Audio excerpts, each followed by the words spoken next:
Good afternoon. My name is Chris Haddon with Youth Pleasure Employers, and I'm delighted to be joined by Rob from Bicycle Links. Hello there, Rob. Hey, Hey, I guess my first question really has to be, can you tell me a little bit about Bicycle Links and what it is you do? so Bicycle Links is a social enterprise bike shop that's been running for about 10 years now. So we run as a standard bike shop doing sales and repairs, but what sets us aside from everyone else is that we're also a social enterprise. So that means that we work with volunteers. So we have a group of volunteers in sort of Monday to Wednesday who join us for different reasons. They work alongside some of our staff to learn how to repair bikes, and then that can help people who might be out of work or people who might have mental health problems or just retired who want something to do.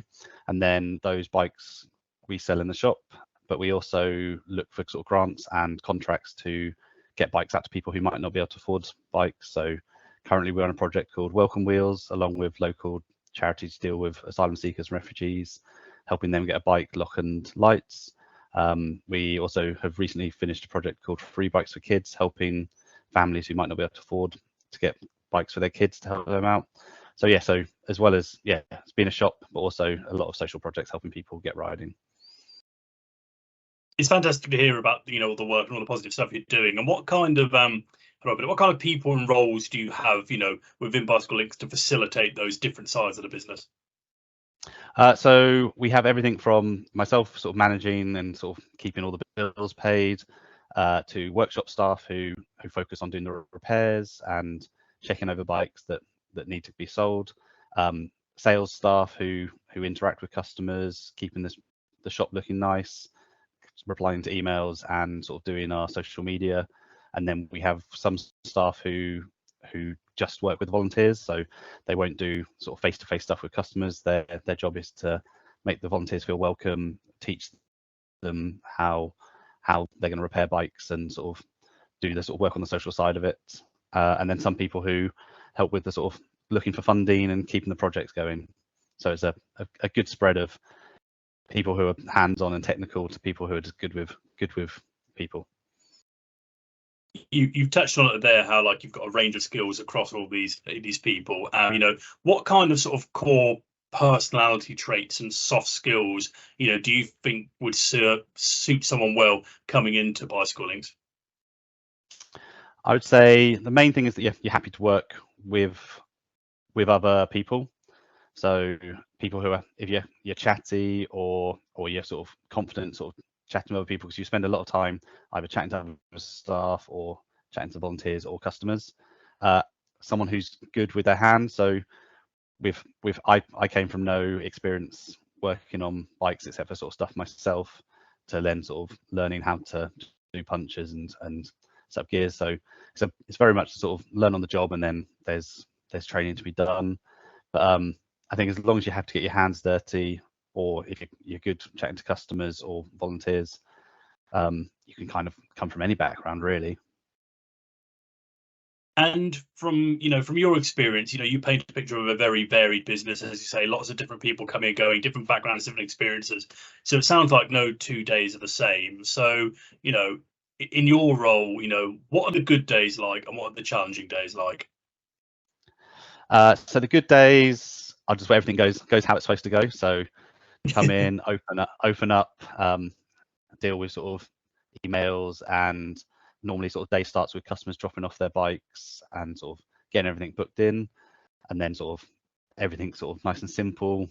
Not that it's the side that I deal with so much, but if you're working on customers' bikes, it's when they might have problems which are more than what they expected. So it's sort of speaking to the customer and letting them know that it's not as bad as it is, and spending the money means that the bike's going to keep on going for a good amount of time, and it's a lot cheaper than running other vehicles. Hard days can be where you've got a lot more problems to deal with. So like, especially for myself, where I'm working with invoices and paying companies and stuff like that, checking that the sort of right amounts have gone out and all the paperwork's on top of stuff. But for the rest of the staff, I'm guessing it's sort of dealing with the more complicated emails.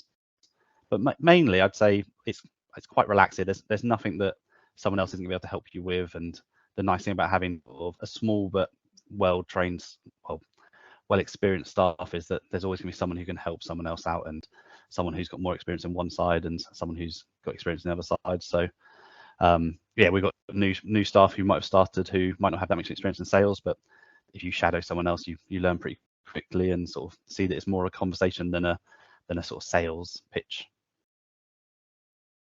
And like with that whole conversation part, I'm assuming like because you've all got a common ground, a driving factor, as you say, you're all doing it to benefit your local community and benefit people there. Is how much of a motivation is that on a day-to-day basis? So in regards to how the sort of the social sides affect the motivation of the shop. I'd say, yeah, I hadn't really thought about it in the last section, but some of the nicer sides, or some of the more positive sides of the work, is where you'll have someone who's come to collect a bike that they wouldn't be able to afford, or for certain reasons like that, and you do the handover, and it's just amazing to see the sort of interaction in that way of how thankful they are, and it's something that you might not see in other jobs where it's just taking money and handing something over. Obviously, people are getting something they want, but when it's someone who's getting something that they might not be able to afford for a good amount of years and it's going to change their life. Like we had one customer who, beneficiary who received their bike, came back to get some help fixing it, and they were saying they've been cycling to and from work every day and they wouldn't have been able to do that before then. So it really sort of, if you have a chance to work for a company that does more social stuff, it's amazing how it makes your day more improved just from that sort of the feel good feeling. I mean, you've almost beat me to my next question there, which I was going to say, if a young person's watching this video and maybe they weren't familiar with the concept of a social enterprise, but now maybe it's something they're interested in, what would you say is like sorry, you've cut out there. Oh, okay. So if there is a person watching this video and maybe they've never come across the idea of a social enterprise before, now they sort of know a little bit about what one is, what would you say is one of the biggest pros about working for one? So I'd say, as mentioned before, the biggest pro is the fact that your day-to-day is not just the standard sort of sales and stuff like that. It's the feel good that you get from being able to use your skills to help other people as well as the company out as well. So yeah, as mentioned, you'll have a lot of interactions with people who might not be from as lucky as you are to have a job, and you are helping them out by handing over the bike and having those interactions, and people who then come back and it's not just a one-off occasion, because they'll come back and use you as a shop because you've sort of helped them out. But even just working on the bikes, so I started off as a volunteer before I ended up at the shop, and just working on a bike that is going to help someone else out is also a great feeling. And then also, if you were to be one of the staff who works with volunteers, and you'll see people from all backgrounds, they absolutely love it. You sort of make friends with the volunteers, and it's, as well as obviously learning skills, you're also learning a bit of confidence and stuff like that. And excuse me. And you touched on a little bit about your journey there and some of the things you've learned and experienced along the way. And this leads me quite well into our final question, really, which is, if you could go back, Rob, and speak to, say, I don't know, 17, 18-year-old Rob, we're about to go out on your career journey again, taking into account the things you've learned about the world of work, what's the one piece of career advice you'd go back and give to your younger self? My one big bit of advice I would give to myself is the fact that your career is most likely going to change. I trained I went to art school and trained in graphic design. I left that during the economic crisis and ended up as a chef, and now I work in a bike shop with a bridging gap in between that, doing something different. And I would tell myself not to worry, because at some point you'll end up in the job that feels right for you, even if you had some great times in between. I would say just keep enjoying yourself, and if it's not right, don't worry about changing jobs.